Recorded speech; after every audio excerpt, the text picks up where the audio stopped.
Welcome to the garden. Today I'm going to share with you my #1 tip for growing succulents. And that's what I like to call a flood dry watering cycle. Every single time I water my succulents, I absolutely soak them. I'll water them several times, completely saturating the soil, and even let them sit in their basin of water for a few hours. This allows them to recharge those namesake succulent leaves, and it really gets them ready to dry out in between waterings. That cycle is incredibly important for these plants. If they stay wet for too long, they can actually rot in the soil. It can also invite algae and mold and fungus growth, and those can in turn invite pests like fungus gnats, which feed off of the roots of your plants. Most of us who have issues growing succulents probably aren't watering enough or are watering too much. So this flood dry watering cycle will really sort out your problems either way. Succulents can go a surprisingly long time without water, and they'll tell you when they're thirsty. You'll see the leaves shrivel or wrinkle. Softer plants might droop or wilt a little bit. You might even notice your plants changing shape. The leaves can curl inward so they don't get as much sunlight. They might lose a few bottom leaves, absorbing any moisture they can and then basically discarding them. So these are all signs that our plants are a bit thirsty.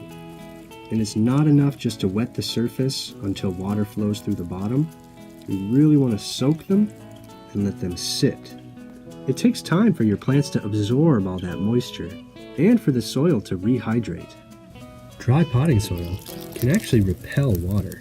Look at how it sits on the surface like that. Now look how it seems wet up here, but just under the surface, it's bone dry. If your soil's been dry for a really long time, it can seem like you're watering it, but you're just watering the surface. So this is why I like to flood my plants.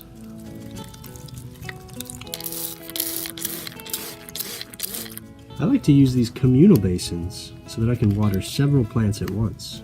But after a few hours, or maybe even overnight, you want to pour off any extra water, or what I like to do, use a turkey baster like this and just absorb the excess and maybe water another plant.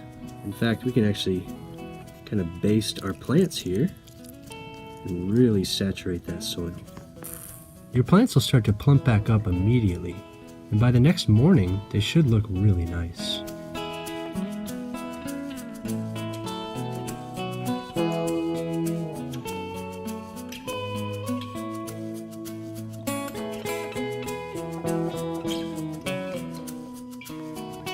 So if you're going to try out this flood dry cycle with your succulents, let me know with a thumbs up, and I'd love to hear your results in the comments. Thank you all so much for watching, and I hope to see you next time.